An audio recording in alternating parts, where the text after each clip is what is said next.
Hello friends, எப்படி இருக்கீங்க? நல்லா இருக்கீங்களா? இன்றைக்கான வீடியோவில் பார்த்தீங்கன்னா சுட சுட நெய் சோறு தாங்க பார்க்க போகிறோம். அதாவது பாய் விட்டு பிரியாணி ஸ்டைலில் இருக்க போதுங்க இந்த நெய் சோறு. இதை நான் மண் சட்டியில் செஞ்சுருக்கிறேன். இதோடைய ரெசிபீஸை கண்டிப்பாக மிஸ் பண்ணாமல் பாருங்கள். வாங்க எப்படி செய்யலான்னு பார்க்கலாம்.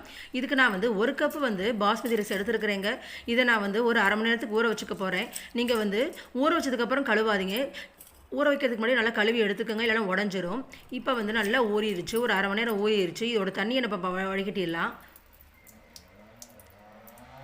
தண்ணியை இப்போ சுத்தமாக வடிகட்டியாச்சு. இப்போ நம்ம ஒரு தனியாக எடுத்து வச்சிடலாம். பாருங்கள், ஊறிடுச்சு. இப்போ நான் ஒரு மண் சட்டி எடுத்துக்க போகிறேன். இதில் நான் ஒரு கப் அளவுக்கு நான் நெய் சேர்த்துக்க போகிறேன். நெய் மட்டும் இல்லைங்க, இதில் நான் தேங்காய் எண்ணெயும் சேர்த்துக்க போகிறேன்.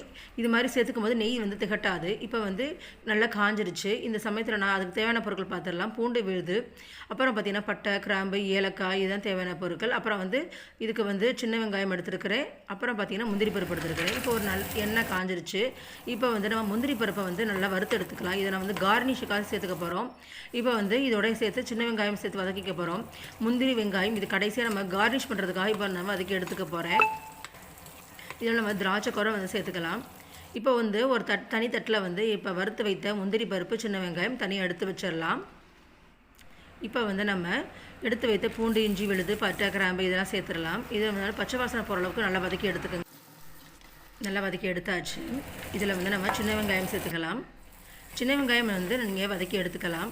இதில் பெரிய வெங்காயம் கூட சேர்த்துக்கலாம். அதை விட சின்ன வெங்காயம் ரொம்ப உடம்புக்கு நல்லது. 3 பச்சை மிளகாய் கீராமையே நீங்கள் போட்டுக்கலாம். இதில் நீங்கள் தக்காளி எதுவும் ஆட் பண்ணாதீங்க. ஏன்னா அப்புறம் நீங்கள் இது நெய்ச்சோறுனே சொல்ல முடியாது, தக்காளி பிரியாணி மாதிரி ஆயிரும்.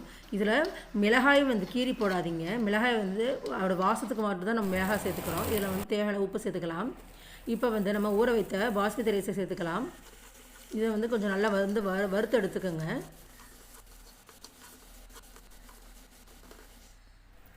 வறுத்து எடுத்தாச்சு. இதில் நான் ஒரு கப்பு பாஸ்மதிக்கு நான் 1.5 கப்பு தண்ணி ஊற்றிக்க போகிறேன். இதுதான் அளவுங்க. இந்த ஒரு கப்பில் தானே அளவு எடுத்துருக்கிறேன். இதுக்கு நான் 1.5 கப்பு தண்ணி ஊற்றிருக்கிறேன். ஒரு மூடி போட்டு மூடி வச்சிடலாம். இப்போ பாருங்கள், நம்ம பாஸ்மதி ரைஸ் எந்த ஒரு உடையாமல் வந்திருக்கு. இதுதான் அளவு. 1 கப்புக்கு 1.5 கப்பு தண்ணி தான் கரெக்டான பதம். இப்போ கொஞ்சம் நெய் சேர்த்துக்கலாம். இதில் நம்ம கார்னிஷுக்காக முந்திரி வச்சுருவங்க வறுத்து சொல்ல அதையும் சேர்த்துக்கலாம். இப்போ நல்லா கிளறி விட்டுருங்க. அவ்வளோதான், சுட சுட நெய் சோறு ரெடி ஆச்சு. பாய் விட்டு ஸ்டைலில் இருக்கும். இது நீங்கள் குக்கரில் செய்யாமல் இது மாதிரி மண் சட்டியில் செஞ்சீங்கன்னா இன்னும் டேஸ்ட்டாக இருக்கும். பாருங்கள், சுட சுட நெய் சோறு ரெடி ஆயிடுச்சு. இதுக்கு காம்பினேஷனாக சிக்கன் கறி கூட சேர்த்துக்கலாம். நான் புரட்டாசி மாதங்கிறதுனால இதில் நான் பன்னீர் கறி சேர்த்துருக்கிறேன்.